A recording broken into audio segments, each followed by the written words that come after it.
Take on Franklin, and let's start with the Tebi Afi Uko Nteghe Bridge and the Tebi Ewang Road.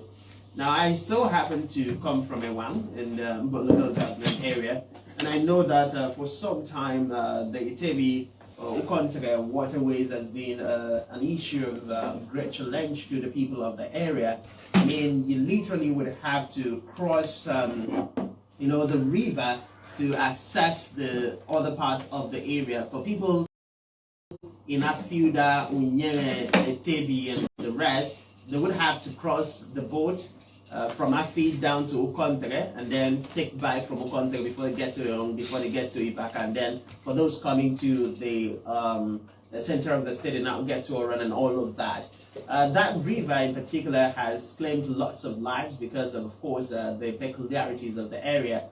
And it's been a big challenge, but I think I can share in the joy of the people of the area yesterday when that road was, inaugurated officially by His Excellency Governor Domi Manjwa. Having completed it, we had the former President of the Federal Republic of Nigeria, His Excellency Dr. Goodluck Ebele Jonathan, doing the commissioning. And like he rightly stated, that's one of the big projects that would have a massive impact on the lives of the people of the area. I couldn't agree less or more with him, but let's get to hear your reactions to that particular project.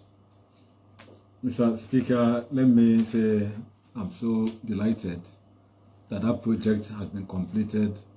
I remember sometime in February when I led a team, we went around to visit the project executed by His Excellency Governor Emmanuel.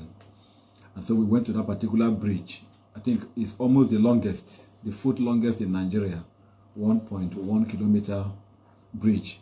And I know I have a friend from that area that is talking about Engineer Awak. I think he was director, or he is director of airworthiness in the Nigerian aviation.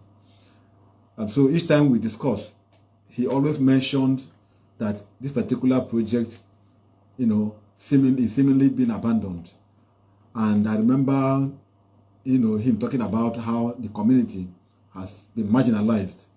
So during that, our project tracking, we went there, we interfaced with the company handling the project, and we saw the gravity of the job done, and we are optimistic that the job will be completed.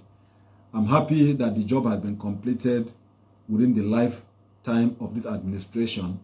Like you have rightly mentioned, it has linked up, it has opened up the community and linked up the two communities and opened up the area for development.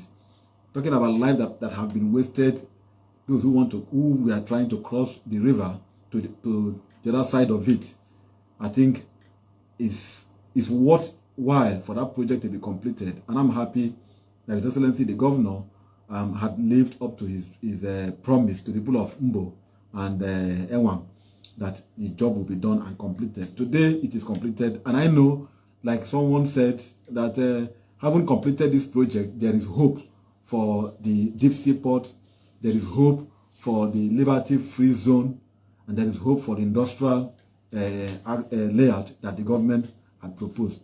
But like I said before, it is difficult for someone to want to prove a government that is sitting. But when a government exits office, one can now be able to raise questions. So for me, it's a big applause for the governor for this particular project. It's also a big chase for the people of Afi, Uko Nteghe, Mbo, and Etebi, and Ewang, and the entire Oro nation. And I'm happy that they came out yesterday. I was not there, but I watched the video. They took out yesterday to celebrate the governor and the government and the guests that came, former President Goodluck Jonathan, to commission the project. This is what we want to see in democracy and in Akwa Ibom. We want to see democratic dividends. When development is taken to a community, the people should receive it, applaud it, and make it become people's project, no longer the government project.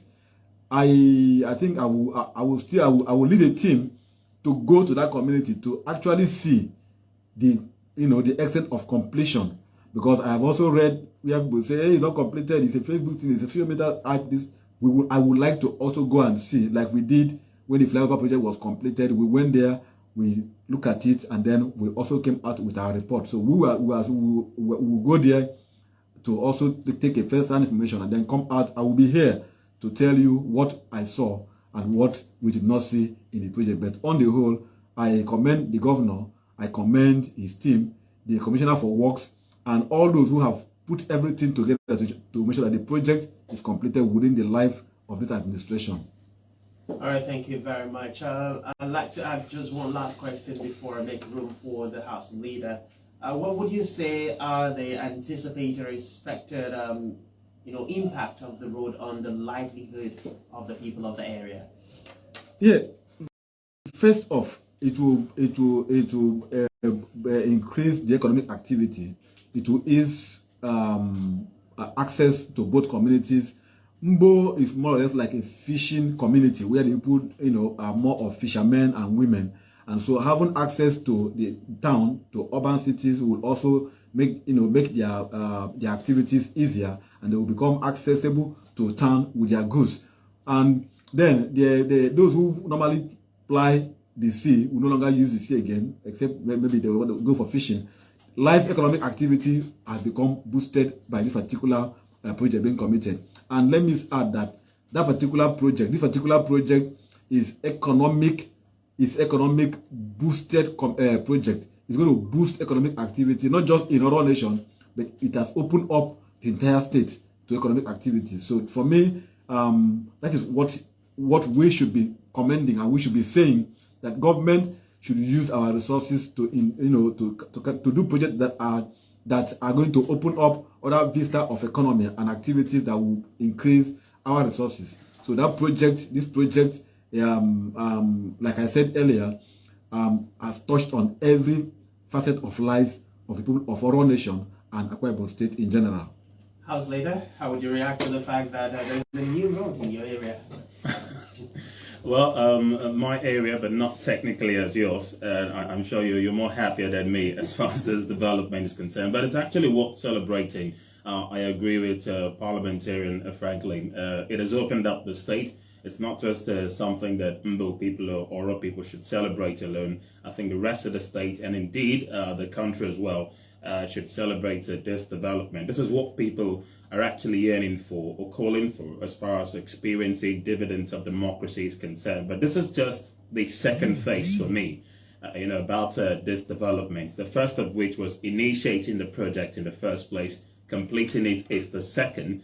Now, maximizing the benefit of having a project like this is the third. And this is why I think the government needs to pay even more attention, so it doesn't look like this road was constructed just so we have vehicles, being able to ply on it and all of that. No, it's supposed to be an access point to link in Akwa Ibom State to the rest of the country, business-wise, so it could improve the lots of people in that area and the state at large. So we can't just go sit down simply because the road has been commissioned, inaugurated, with all the fanfare that followed it, so it doesn't look like the government is using it to score political points in the lead up to the elections. No, we want to see some level of success, with the completion of that road, translating towards improving the business setup of the state. It's not something the Dominion administration will likely do because he only has a few months to go before he leaves office. The succeeding administration needs to maximize the opportunity that's been made available to them courtesy of that bridge. It's a very beautiful bridge. I've had to go see it myself, and I have to actually commend the state government for taking that initiative. But like I said, it's not just about constructing a bridge of that magnitude. If it doesn't translate to economic progress, then for me, it's as good as not doing anything. Well, it's a beautiful thing that you could have the access to go verify and see for yourself. Unfortunately, I can't say the same thing for myself because of the unsolved intertribal, or should I call it, boundary dispute between Uko Nteghe and Ewan. And of course, if I were to cross into that environment, you could likely expect what is going to happen. And in as much as we congratulate the state government and the government of Akwa Ibom State for executing and, of course, commissioning the road, let us not forget that there is a very serious issue between Uko Nteghe and Ewan that is still unsolved, and lives have been lost over the years.